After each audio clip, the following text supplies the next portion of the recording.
So for this one, I'm going to show you how to use the build the other side strategy.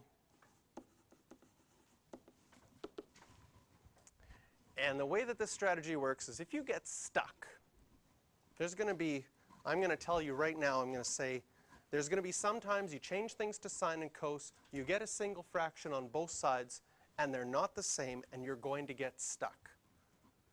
And there's two main strategies that you can use to get unstuck. Build the other side, or factor. Yeah, no, give up is not one of the strategies. It's a strategy, but it usually doesn't work out well. So the two strategies that you can use when you get stuck are build the other side or factor. Okay? And sometimes you're going to get stuck on quizzes, and I'll say, what did I tell you when you get stuck? And that's where your memory has to come back to this moment and say, you told me I should either build the other side or factor. Okay? So you have to tell yourself that. When you get stuck, maybe that's one of the strategies I can use. What does the build the other side strategy look like? Well, it looks like this. You look at one side and you say, oh, on this side I have a sine theta in my denominator. Wouldn't it be nice if I had a sine theta in my denominator on the other side? Oh, I'll just do that.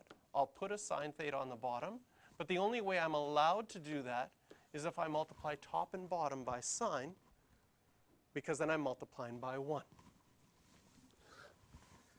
And then I say, well, on the right side, I have a 1 plus cos theta on the bottom. Wouldn't it be nice if I had a 1 plus cos theta on the bottom of my left side? So I just put it there. 1 plus cos theta, and I multiply by 1 plus cos theta on the top. So I've multiplied by 1 on that side. And what I've done is I've made my denominators the same. So the build the other side strategy does something to make either your numerators or your denominators the same. And then you feel like at least I'm a little bit closer to finishing this proof. Now when I multiply on the top on the right side, I'm going to get sine squared. When I multiply on the top on the left side, I have 1 plus cos theta times by a 1 minus cos theta. That's a difference of squares. When you multiply it out, you're going to get 1 minus cos squared. And 1 minus cos squared is equal to sine squared.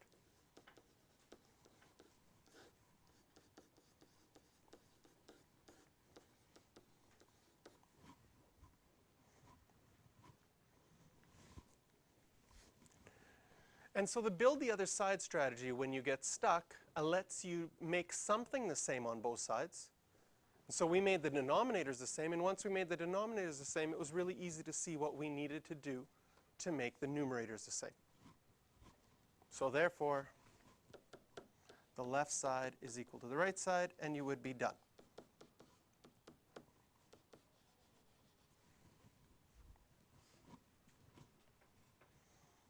Now, another strategy that was on your formula sheet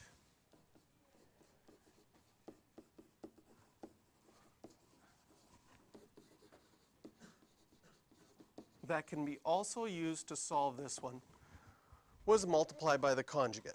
Now, for a lot of teachers and stuff, this is what they would teach for this kind of example. The problem I found with this strategy is, for one, you're not used to the word conjugate. Build the other side as a strategy name is easy to remember because it uses all words that you've used in everyday life. But the conjugate word is not something that you use in everyday life. You probably don't even know what it means mathematically. Or maybe you've seen it and say, yeah, I think I might have seen that once, but I have no idea what you're talking about, Mr. JR. Well, so that's why this strategy, I don't use it as often, because people forget what conjugate means. What a conjugate is for a binomial is the exact same thing with a different sign. So here I have a 1 minus cos. The conjugate of 1 minus cos is 1 plus cos. Here I have a 1 plus cos. The conjugate of 1 plus cos would be a 1 minus cos. So when you see a question that has conjugates in it, sometimes the strategy is to multiply by the conjugate. What would that look like in this one? Well, you're not building the other side. And so when this was taught as just multiply by the conjugate, you pick one side and multiply by the conjugate. If you did that, we would have exactly the same step here. We'd have exactly the same step here. And then they would have said, well, what can I do with a sine squared on top and a sine on the bottom? We can simplify one of these, leaving me with sine theta over 1 plus cos theta.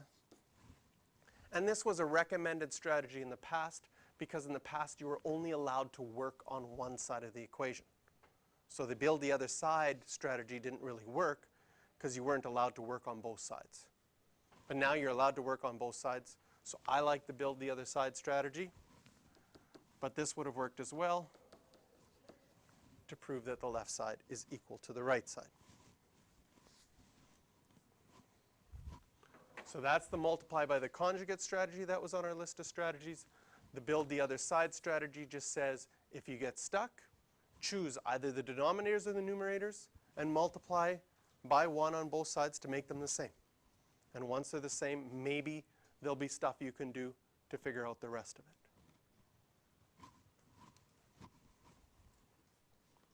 All right, I'd like you to try part B. So here we have our proof. Here's our first proof from someone. We got the line there. Changing things to sine and cos. So on this side, changing this to 2 over sine squared. What I like about this and what I want to point out about this is sometimes people get tempted to bring the 2 to the bottom. Okay? Cosecant is 1 over sine squared. And so you would have 2 times 1 over sine squared. And then that 2 stays on the top. So that's one thing I wanted to point out. And then here what we see the person doing is they see that they have 2 fractions. They're getting a common denominator by multiplying by 1 plus cos theta here and here by 1 minus cos theta. On the top, when they do that, their coses cancel out, and they recognize that it was a difference of squares on the bottom. So 1 plus cos theta times 1 minus cos theta is 1 minus cos squared. They added their numbers together on the top. They got 2, and they recognized 1 minus cos squared is equal to sine squared. And so their proof is done. Here's another proof. Same thing. The person used the same idea. They didn't show all of their work to get to this spot. So it would be nice to show getting that common denominator, but got exactly the same results. So we get our common denominator, add our fractions together. And in this case, changing to sine and cos and getting both sides to a single fraction resulted in a perfect proof. Didn't have to do much more. Okay, so from the examples from today, if you want some proofs, you can now do the rest of the proofs on the paper that I handed out. And if you want some additional proofs from chapter 7.4, you can do 3, 5, 6II, 7II, 9II, and 12. Eh?